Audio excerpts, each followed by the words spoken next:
जय जगन्नाथ पिलाए मु प्रभु जगन्नाथ निकटरे तम मानकर शुभकामना करी आरंभ करुच्ची आकाश कईछर तृतीय भाग जो छाड़ी से आरंभ करुच्ची। तेबे मु छाड़ी कौठू ना डंगारे बसी नुआ बहुटी ता स्वामी वृद्ध स्वामी की कहूनी रे ठेलिकी कहूँ मत ये आनी दियो आउ एतिके बेले कईछ तार प्रतिक्रिया स्वरूप प्रकाश करने को जाऊला बुदू बोली कहब बोली किंतु ताकू गलाधकरण अर्थात ढोकी नहीं मुपर ठार आरंभ करुच्ची। अस्तमान सूर्यर रश्मिजाल हंसोदय चंचल पक्ष ओ कश्यपर मसृण पृष्ठदेश सुनार धूली मखाई दे थाए। अस्तमान सूर्यंकर रश्मिजाल अर्थात रश्मि किरण सूर्य किरण अस्तचाल को जाउथिबा अस्तायमान सूर्य कौन करचंती अस्तमान सूर्यंकर किरण विच्छुरित होकर पड़ी हंसद्वयंकर चंचल गति रे जाउथिबा हंसद्वयंकर पक्षी आउ कश्यपर मसृण पृष्ठ देश पेठी उपरे सुनार धूली मखाई दे थाए। धूली मध्य जमती धूली लागिला भली किरण देखा जाउ थाए पड़ी थाए। आह मु उदीयमान हठात एतक बड़ पाटी रे कहवा को उद्यत हुई कच्छप कौन प्रकार संभाली गला। कच्छप मन बहुत खुशी से जाऊँगी पर्वत सेपट को तेणु से कही आसला जे मु उदीयमान मुड़ुची किंतु ताकू मध्य ढोकी नहीं।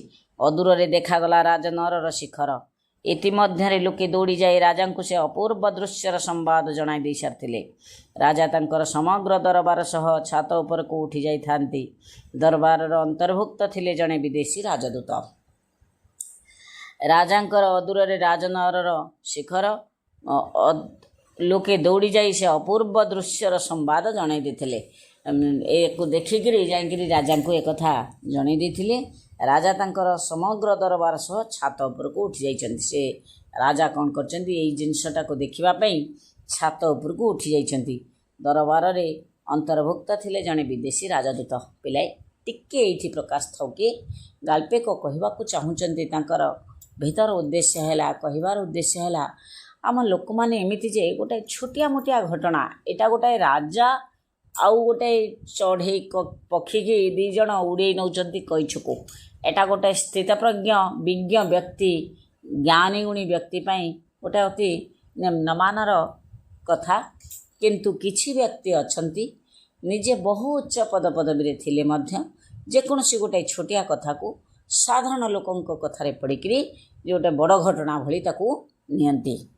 तेणु तांको संगे मध्य जने विदेशी राजदूत अछंती। विचित्र राजा उड़ंत कच्छप को देखी कहले राजा निजे मध्य कहउचंती आश्चर्य विचित्र कौन महिमा आम राज्य रे थरे थरे गोटे गोटे संपूर्ण घुसुरी उड़ी जीवार देखा जाई थाए। कहले विदेशी राजदूत बहादुरिया लोकटी तुमको टिके पूर्व कहूली किछि बहादुरिया लोक थांती नाही नथिबा कथा को आनिकरी थुंती। तेणु ये सेमती कहूची विदेशी राजदूत जन कहूँ विचित्र कौन मणिमा आम राज्य रे पूरा घुसुरी भलिया पूरा उड़ी जाती पक्षी गुड़ाक सब घुसुरी भलिया किंतु से उड़ाई निए किए तम घुसुरी मानकर कौन पर अच्छी अथवा अच्छी तुम राजांकर लांज। मणिमा राजदूत गला परिष्कार करने सत्य खने खने कहले आम घुसुरी माने पक्षवंत नुहंती आम छामुंकर लांज नाही किंतु आम राज्य रे महिषी भली बृहत्कार विहंग मान अच्छी घुसुरी उड़ाई नेबा से मानकर शौक। से कहते राजदूत जन कौच आगे कथाटा तो भाविले कहब ना से टिके ढोक नौची खने खने करी कहूँ नाई आम मणिमांकर लांज नहीं कि आम सेपटे घुसुरी भलिया जो अच्छी कईछ तांकर डेणा नहीं किंतु आम महिषी भलिया सब पक्षी अच्छी से मानकर शौक से उड़े नि। विचित्र कहले राजा बुदू उद्गत भावावेक संभाली न पारी कहीदेला कम्बुग्रीव। एथर दी थर से ढोक नेलानी कथा कहब बोली गलाधकरण करुछि किंतु एथर आउ पारिलानी। एटा गोटाए निहाती गोटाए अविश्वासनीय कथा। तेणु सी आउ बिचरा सही पारलानी निजर उड़ी जीवा कथा जे गुरुत्वपूर्ण ए कथा तार आउ मने नाही। तेणु से कौन कला कहला बुदू ଏଇ କଥାଟା କହିଦେଲା ବେଳକୁ ଚକ୍ରବତ ବୁଲି ବୁଲି ବୁଲି ବୁଲି ଆସି ସଶବ୍ଦେ ପଡ଼ିଲା ନଅର ଛାତ ଉପରେ। ଶଙ୍କିଗଲେ ସଭାସଦ ବର୍ଗ। ହଂସମାନେ ବାଡ଼ି ଖଣ୍ଡିକ ପକାଇ ଦେଇ କିଛି ସମୟ ଆର୍ତ୍ତରବକୁ ଛାଡ଼ି ନଅର ଉପରେ ଚକ୍କର ଦେଇ ପାର୍ଶ୍ୱବର୍ତ୍ତୀ ଗୋଟିଏ ଗଛରେ ବସି ପଡ଼ି ଅନାଇ ରହିଲେ। ଏଥର ସଙ୍କଟ ବିକଟ ଯାହା ପ୍ରଥମରୁ ଭାବିଥିଲେ, ଯାହା ହଉ ଇଏ ଗଲା ମାନେ ଆର ଆଉ ଫେରିବା ସମ୍ଭାବନା ନାହିଁ। ଯାହା ହଉ ସେଇ କଥା ସେ ଜାଣିପାରିଲେ ଯେ କଇଁଛ ପଡ଼ିଲା ମାନେ ମରିବ ନିଶ୍ଚିନ୍ତ, ଏତେ ଉଚ୍ଚରୁ ପଡ଼ିଛି। ତେଣୁ ସିଏ ଯାଇ ଗୋଟାଏ ଗଛରେ ବସିଲେ। ଚକ୍ରାକାରରେ କଚ୍ଛପକୁ ଘେରି ସଭାସଦ ବର୍ଗ ଚମତ୍କୃତ ହୋଇ ଅନେଇ ରହିଲେ। ଦରବାରର ପ୍ରଧାନ ବିଶେଷଜ୍ଞ ଭୋଜନ ପ୍ରେମୀ କହିଲେ, ଏଇଟି ଦୁର୍ଲଭ ଧରଣର ସୁସ୍ୱାଦୁ କଚ୍ଛପ ମାଂସ ରାଜକୀୟ ଖାଦ୍ୟ ତାଲିକାର ବହିର୍ଭୁକ୍ତ ହୋଇନଥିଲେ ଏହା ରାଜଭୋଗର ମର୍ଯ୍ୟାଦା ପାଇବାକୁ ହକଦାର ଥିଲା। ସେ କହୁଛନ୍ତି ଏଇଟା ତ ଗୋଟେ ରାଜାଙ୍କ ଖାଦ୍ୟ ଭଳିଆ ଖାଦ୍ୟ ଜିନିଷ ନୁହେଁ, ନହେଲେ ଇଏ ବର୍ତ୍ତମାନ ଖିଆ ହେଇଥାନ୍ତା। ସହସ୍ର ବର୍ଷରେ ଥରେ ଯାଇ ଶୂନ୍ୟରୁ କଚ୍ଛପ ବୃଷ୍ଟି ହୁଏ। ଆଉ ସେ କଚ୍ଛପ ମାଂସ ସହସ୍ର ଧରଣର ରୋଗ ବ୍ୟାଧି ଓ ଦୋଷ ଦୁର୍ବଳତାର ପ୍ରତିଷେଧକ ହୋଇଥାଏ, କହିଲେ ଦରବାରର କବିରାଜ ଜ୍ୟୋତିଷ। ହଡ଼ୁ ଜ୍ୟୋତିଷ କବିରାଜ ଯିଏ ବାହାରି ପଡ଼ିଲେ, ସିଏ କହିଲେ 100 ବର୍ଷରେ ଥରେ କ'ଣ ହୁଏ ନା ଶୂନ୍ୟରୁ କଚ୍ଛପ ବୃଷ୍ଟି ହୁଏ, କଇଁଛଟିଏ ପଡ଼େ। ଆଉ ସେ କଇଁଛ ମାଂସ ଖାଇଲେ ବହୁତ ରୋଗ ବ୍ୟାଧି ଦୂର ହୁଏ। ପିଲାଏ, ଏଇ ଯେଉଁ କଥା ବର୍ତ୍ତମାନ ଏ ଜ୍ୟୋତିର୍ବିଦ ବ୍ରାହ୍ମଣ କ'ଣ ବୈଦ୍ୟ ଜଣକ କହିଲେ, ଏଇ କଥା ଏଇଭଳି ନାହିଁ ନଥିବା କଥା, ଅକଳ୍ପନୀୟ କଥା, ଅବିଶ୍ୱାସନୀୟ କଥା, ଗୋଟାଏ ନିଜକୁ ବଡ଼ ବୋଲି ପ୍ରମାଣ କରାଇବା ଭଳି ଗୋଟାଏ ମିଛ କଥା କହିଲା ଭଳି ଲୋକ ବର୍ତ୍ତମାନ ମଧ୍ୟ ସମାଜରେ ନିଶ୍ଚୟ ରହିଛନ୍ତି। ଆଉ ସେ କହୁଛନ୍ତି ଯେ ତାପରେ ଆଖି ଯୋଡ଼ିକର ଉପରାର୍ଦ୍ଧ ନିମିଳିତ ରଖି ନିମ୍ନାର୍ଦ୍ଧ ଦରବାରର ପଞ୍ଜିକା ଉପରେ ନିବଦ୍ଧ ରଖି ସେ ଘୋଷଣା କଲେ, ଆଜିଠାରୁ 900 ବର୍ଷ 9 ମାସ 9 ସପ୍ତାହ, ଭବିଷ୍ୟତରେ 10 ସପ୍ତାହରେ ମାସଟିଏ ହେବ ବୋଲି ମୁଁ ଦେଖିପାରୁଛି। 9 ଦିବସ 9 ଘଣ୍ଟା ପରେ ଏହିପରି ଆଉ ଏକ କଚ୍ଛପ ଶୂନ୍ୟରୁ ଖସିବ ବୋଲି ମୁଁ ଏଇକ୍ଷଣି ଭବିଷ୍ୟତବାଣୀ କରୁଛି। ତାକୁ କିଏ କହିବ କାଳେ ଆଗକୁ କ'ଣ ଆଉ 2 ବର୍ଷ ପରେ 6 ମାସ ପରେ କ'ଣ ହେବ କ'ଣ ନାହିଁ ପଚାରିବେ ବୋଲି ଏକାଥରେ ଗୋଟାଏ ଲମ୍ବା ଦିନ ଧରେଇଦେଲା। କ'ଣ ଆଜିଠାରୁ 900 ବର୍ଷ ପିଲାଏ, ଏଇ ଯେଉଁ ଲୋକମାନେ ଦରବାରରେ ଅଛନ୍ତି, ରାଜ ଦରବାରରେ ଛାତ ଉପରେ ଅଛନ୍ତି, ସେମାନେ କ'ଣ ଆଉ 900 ବର୍ଷ ବଞ୍ଚିବେ କି? ଏମିତି ଗୋଟାଏ ଲମ୍ବା ତାରିଖ ଦେଇଦେଲା। ସିଏ ମରି ତାର 50 ପିଢ଼ି ଲୋକ କି 100 ପିଢ଼ି ଲୋକ ମରିସାରି ଥିବେ। ତେଣୁ ଏଇଭଳି କିଛି ଲୋକ ଅଛନ୍ତି ଯିଏ ଜମା କିଛି ଜାଣିନଥାନ୍ତି, କିନ୍ତୁ ଗୁଡ଼ାଏ ଉଦ୍ଭଟ କଥା ଏଇଭଳି ଭାବରେ କହନ୍ତି। କିନ୍ତୁ ଆପଣ ଏଇଟିର ପତନ ସମ୍ପର୍କରେ ଭବିଷ୍ୟତବାଣୀ କରିନଥିଲେ କାହିଁକି ମହାପଣ୍ଡିତେ? ପ୍ରଶ୍ନ କଲେ ରାଜା। ରାଜା କହିଲେ, ଠିକ୍ ଅଛି, ଯଦି ଏମିତି ଭବିଷ୍ୟତବାଣୀ ତାହେଲେ ଆଗରୁ ଏଇ ଘଟଣାର କଥା କାହିଁ କହିନଥିଲେ? ଛାମୁଙ୍କୁ କେନ୍ଦ୍ର କରି ହିଁ ମୋର ସବୁ ଗଣନା। ଯେହେତୁ କଚ୍ଛପ ମାଂସ ରାଜମଣୋହିର ଅଯୋଗ୍ୟ, ତେଣୁ ଏ ଘଟଣାକୁ ମୁଁ ଉଲ୍ଲେଖଯୋଗ୍ୟ ବୋଲି ବିଚାରି ନଥିଲି। ଉତ୍ତର ଦେଲେ ମହାପଣ୍ଡିତ। ମହାପଣ୍ଡିତେ କହିଲେ, ମୁଁ ଆଉ ଭାବିନଥିଲି ଯେ ଏଇଟା ତ ରାଜମଣୋହି ଖାଦ୍ୟ ନୁହେଁ, କାହିଁ ଅଯଥା ମୁଁ ଛାମୁଙ୍କୁ ଯାଇକିରି ଏକଥା କହିବି। କଚ୍ଛପ ଆଡ଼କୁ ଦୃଷ୍ଟିପାତ କରି ରାଜାଙ୍କର ଅନ୍ତତଃ ଗୋଟିଏ ଚକ୍ଷୁ ଝଟକି ଉଠିଲା। ଏହା ଯେ ସ୍ଥଳେ ବହୁ ରୋଗ ଦୋଷ ଦୁର୍ବଳତାର ମହୌଷଧି, ଏହାକୁ ରନ୍ଧନ କରି ପୀଡ଼ିତମାନଙ୍କୁ ଦେବାର ବ୍ୟବସ୍ଥା କରିବା, କହି ରାଜା ମୁଖ୍ୟ ପାଚକକୁ ସେଇଠି ନେଇଯାଇ ତତ୍କ୍ଷଣାତ୍ ରାନ୍ଧିବାକୁ ନିର୍ଦ୍ଦେଶ ଦେଲେ। ରାଜା ସେଇଠୁ ପାଚକ କହିଲେ ରୋଷେୟାକୁ କହିଲେ ଯଦି ୟାକୁ ଖାଇଲେ ଏତେ ରୋଗ ବୈରାଗ ସବୁ ଭଲ ହେବ, ତାହେଲେ ୟାକୁ ନେଇ ରାନ୍ଧ। ଯଦିଓ ଛାମୁଙ୍କ ଭଳି ମୁଁ ବି ଛାର କଚ୍ଛପ ମାଂସ ଖାଇବାକୁ ପସନ୍ଦ କରେ ନାହିଁ, ଏଇଟିରୁ ବରଂ ଫାଳେ ଖାଇବି। ଅଧିକ ଦକ୍ଷତା ସହ ରାଜସେବା କରିବା ନିମନ୍ତେ ମୁଁ ଗଣ୍ଠିବାତରୁ ସହଜ ମୁକ୍ତି ପାଇବା ଆବଶ୍ୟକ, କହିଲେ ସେନାପତି। ସେନାପତି କହିଲେ, ମୋର ବୟସ ହେଇଗଲାଣି, ଆଣ୍ଠୁ ଗଣ୍ଠି ରୋଗ ବାହାରୁଛି, ତେଣୁ ମୁଁ ଆଧରୁ ଫାଳେ ଖାଇବି। ଯଦି ବା ମୋର ଖାଇବା ଉଚିତ ନୁହେଁ, ତଥାପି ରାଜାଙ୍କ ପାଇଁ ସ୍ୱାର୍ଥ ପାଇଁ, ରାଜ୍ୟର ସ୍ୱାର୍ଥ ପାଇଁ ମୁଁ ଏଇଟାକୁ କରିବି। ପିଲାଏ, ଏଇଠି ଲକ୍ଷ୍ୟ କର, ସାଧାରଣ ଗୋଟାଏ କଇଁଛର ମାଂସ ରାଜା ତାକୁ ଚାହିଁଛନ୍ତି ସେ ଦୃଷ୍ଟିରେ, ଅର୍ଥାତ୍ ସେ ଦୃଷ୍ଟି ଭିତରେ ଅନେକ କଥା ମଧ୍ୟ ଅଛି ଯାହା ତୁମେ ଆଗକୁ ଜାଣିବ। ଆଉ ସେନାପତିଙ୍କ ଭିତରେ ମଧ୍ୟ କେତେ ଲୋଭ ଦେଖ। ସେ କହୁଛନ୍ତି ହଉ ଯଦି ହେବ ମୁଁ ଫାଳେ ଆଧୁରୁ ଖାଇବି, ମୋର ଆଣ୍ଠୁ ଗଣ୍ଠି କମିଗଲେ ରାଜସେବାରେ ମୁଁ ରହିବି। ସେନାପତିଙ୍କ ଘୋଷଣାର ପ୍ରତିଧ୍ୱନି ନିର୍ଗତ ହେଲା ସମସ୍ତ ମନ୍ତ୍ରୀ ଓ ସଭାସଦବର୍ଗଙ୍କ କଣ୍ଠରୁ। ସମସ୍ତେ ଅଧିକ ଦକ୍ଷ ରାଜସେବା ନିମନ୍ତେ କଚ୍ଛପର କେଦାଂଶମାନ ଭକ୍ଷଣ କରି କୌଣସି ନା କୌଣସି ରୋଗର ମୁକ୍ତି ପାଇଁ ଆଗ୍ରହୀ ଥିଲେ। ଆମ ଦୁଇ ମହାନ ଦେଶ ମଧ୍ୟରେ ମାନେ ତା ଭିତରେ ଲୋକମାନେ ସମସ୍ତେ ତ ରାଜସେବା କରିବା ପାଇଁ, ରାଜାଙ୍କୁ ସନ୍ତୁଷ୍ଟ କରିବା ପାଇଁ କିଛି କିଛି ଆଧୁରୁ ଖାଇବେ ବୋଲି କହିଲେ। ଆମ ଦୁଇ ମହାନ ଦେଶ ମଧ୍ୟରେ ମୈତ୍ରୀ ଗାଢ଼ତର କରିବାର ଆବଶ୍ୟକତା ଦୃଷ୍ଟିରୁ ମୁଁ ମଧ୍ୟ କିଞ୍ଚିତ୍ କଚ୍ଛପ ମାଂସ ଭକ୍ଷଣ ପାଇଁ ପ୍ରସ୍ତୁତ ଘୋଷଣା କଲେ ବିଦେଶୀ ରାଜଦୂତ। ବିଦେଶୀ ରାଜଦୂତ ବି କହିଲେ ଯେ ଆମ ଦୁଇ ରାଜ୍ୟ ଭିତରେ ଗୋଟାଏ ମିତ୍ରତା ସ୍ଥାପନ କରିବା ପାଇଁ ମୁଁ ମାଂସ ଟିକେ ଖାଇବି। ପିଲାଏ ଦେଖ କେତେ ଉଦ୍ଭଟ ଚିନ୍ତାଧାରା।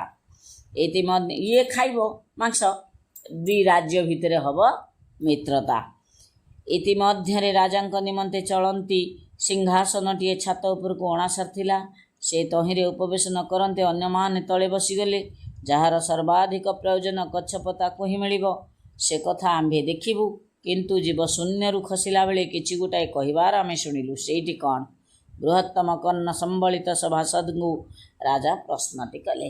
ରାଜା ପଚାରିଲେ ହଉ ଠିକ୍ ଅଛି, ମୁଁ ଚିନ୍ତା କରିବି କିଏ କେତେ ଖାଇବ କ'ଣ କରିବ। ତେବେ କଇଁଛ ଯେତେବେଳେ ଉପରୁ ତଳକୁ ପଡ଼ିଲା ଗୋଟାଏ କ'ଣ କହୁଥିଲା। କ'ଣ ସେ କହୁଥିଲା? କହିବାକୁ ଛାତି ଫାଟି ଯାଉଛି ମଣିମା। ସଭାସଦ ତାଙ୍କର ଅନୁକରଣୀୟ ଲମ୍ବ କର୍ଣ୍ଣ ଯୁଗଳ, ଯାହାକୁ କି ସେ ଇଚ୍ଛା ଅନୁସାରେ ଦୋହଲାଇ ପାରୁଥିଲେ, ଆଉଁସି କହିଲେ ଜୀବଟି ବୁଦୁ ବୋଲି ଉଚ୍ଚାରଣ କରିଥିଲା। ସଭାସଦରୁ କିଛି ଲୋକ କହିଲେ ସେ ଜୀବଟି ଯେତେବେଳେ ପଡ଼ିଲା ସେ କହିଲା ବୁଦୁ। ବିଚିତ୍ର, କିନ୍ତୁ କାହାକୁ ଉଦ୍ଦେଶ୍ୟ କରି ସେ ସେଭଳି ସମ୍ବୋଧନ କରିଥାଇପାରେ? ଆମ ଭିତରେ ପୁଣି ବୁଦୁ କିଏ? ରାଜା ବିସ୍ମୟ ପ୍ରକାଶ କଲେ। ରାଜା କହିଲେ ଆମ ଭିତରେ କିଏ ବୋକା? ଆମେ ତ ସମସ୍ତେ, ମୁଁ ତ ରାଜା, ମନ୍ତ୍ରୀ, ସେନାପତି, କୋଟୱାଳ, ରାଜା ସୈନ୍ୟ ସମସ୍ତେ ଅଛନ୍ତି, ସମସ୍ତେ ଯୋଦ୍ଧା, ଗୋଟେ ଗୋଟେ ଯୋଦ୍ଧା। ଆଙ୍କ ଭିତରେ ପୁଣି ଆମମାନଙ୍କ ଭିତରେ ବୁଦୁ କିଏ? ତାପରେ ଆଉ ତ ଜଣେ ବିଦେଶୀ ରାଜଦୂତ, ସେ ବୋକା ହେଇଥିଲେ ଆସିଥାନ୍ତେ କି ଅନ୍ୟ ଗୋଟାଏ ରାଜ୍ୟରୁ। ଆଉ ମହାପଣ୍ଡିତ ଜଣେ ଅଛନ୍ତି, ସିଏ କ'ଣ ବୋକା କି? ସିଏ ବି ବୋକା ନୁହନ୍ତି। ତେବେ ଆମମାନଙ୍କ ଭିତରେ ବୋକା କିଏ? ଗମ୍ଭୀର ମୌନତା ଭିତରେ ସଭାସଦବର୍ଗ ପରସ୍ପର ପ୍ରତି ଘନ ଘନ ଦୃକ୍ପାତ କରିବାକୁ ଲାଗିଲେ। ଚଟାପଟ ଇଏ ତାକୁ ସେ ତାକୁ ଏମିତି ସବୁ ଚାହିଁଲେ। ବୁଦ୍ଧୁ ସ୍ୱୟଂ ମାନି ନଗଲେ ଆମ୍ଭକୁ ବାତିଲ ରୀତି ଦ୍ୱାରା ତାକୁ ଆବିଷ୍କାର କରିବାକୁ ହେବ କହି ରାଜା ଅପେକ୍ଷା କଲେ। ନୀରବତା ସେପରି ଘନତର ହୋଇ ଉଠିଲା। ନିଜକୁ କେହି ବୋକା ବୋଲି କେବେ କହିବ ନାହିଁ। ତେଣୁ ଚୁପଚାପ ନୀରବ, ସମସ୍ତେ ନୀରବ। ଆମ ସମ୍ମାନିତ ଅତିଥି ବିଦେଶୀ ରାଜଦୂତ ମହୋଦୟ ତାଙ୍କ କୂଟନୈତିକ ବୈଶିଷ୍ଟ୍ୟ ଦୃଷ୍ଟିରୁ ବୁଦ୍ଧପଦବାଚ୍ୟ ହୋଇ ନ ପାରନ୍ତି।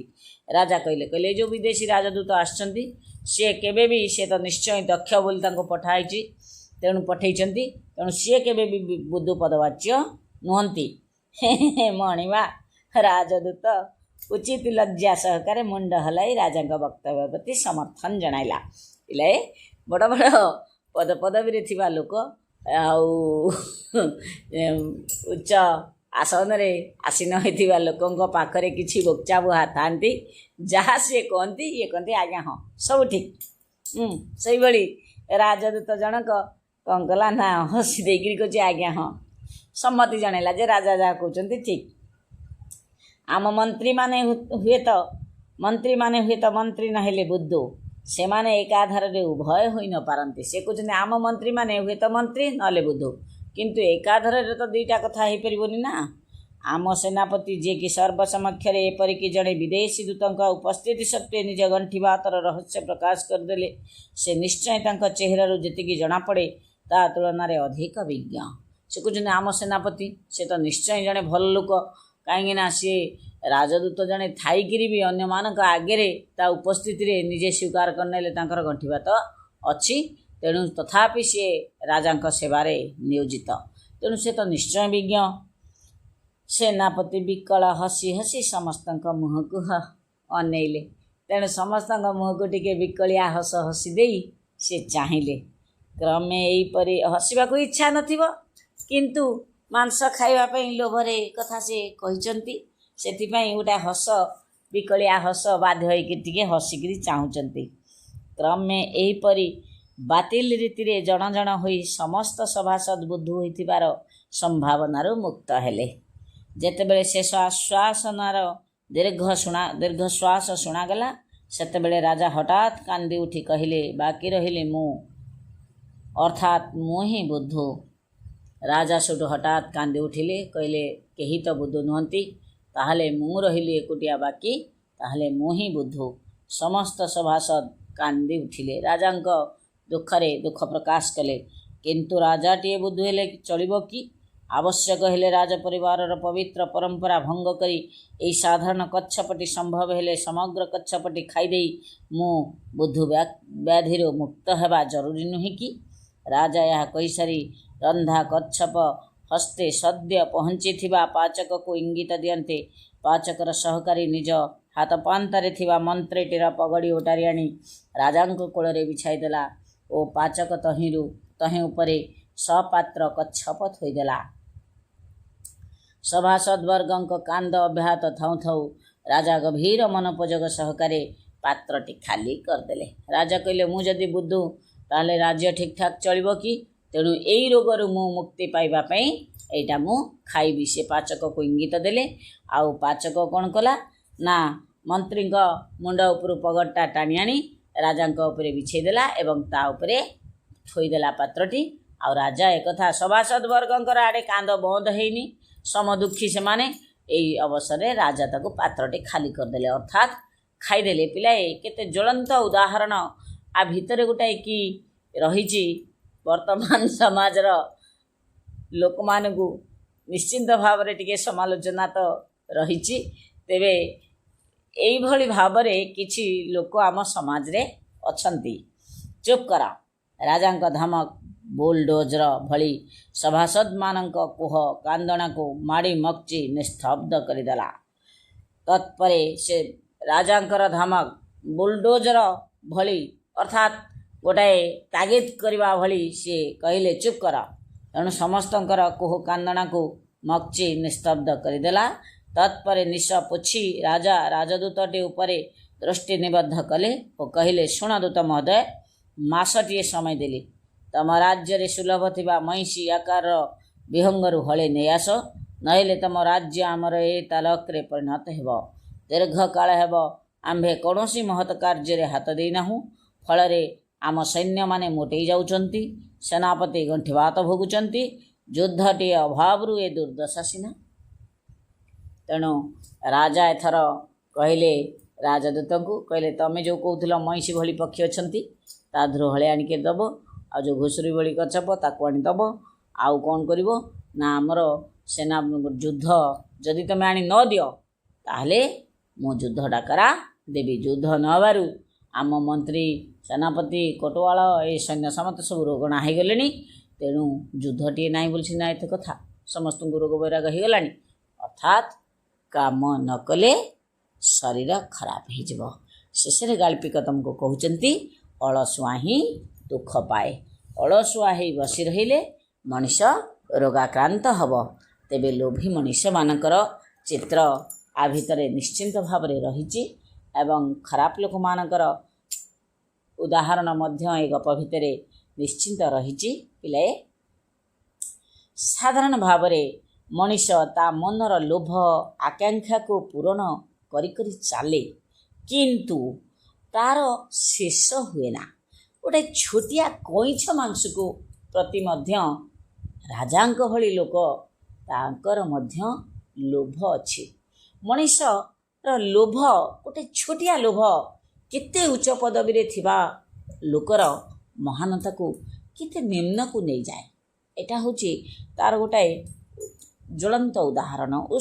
ଉଶୃଙ୍ଖଳ ମଣିଷ କିପରି ତା ନିୟନ୍ତ୍ରଣ ଭିତରେ ରହେ ନା, ନିଜକୁ ସେ କେମିତି ନିୟନ୍ତ୍ରଣ କରିପାରେ ନାହିଁ, ଏ କଥା ଏ ଗଳ୍ପରେ ବର୍ଣ୍ଣନା ହେଇଛି।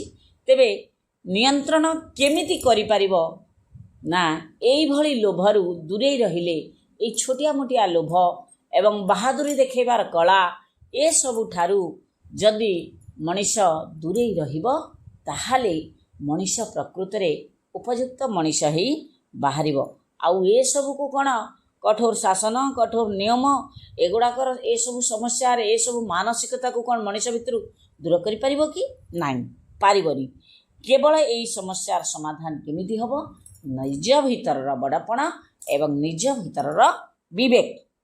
पिलाए केवल तुम मान द्वारा ये सब संभव हो पार। तमें मैंने हूँ आज छोट काली हम तमें देशर मेरुदंड देशर नागरिक। तमें एवं भोट देवार अधिकार पाई नथिबो जेहेतु युक्त 2 छात्र छात्री। तेबे तमें एवं साबालक होना हो तमें दिने साबालक हम देशर मेरुदंड हम।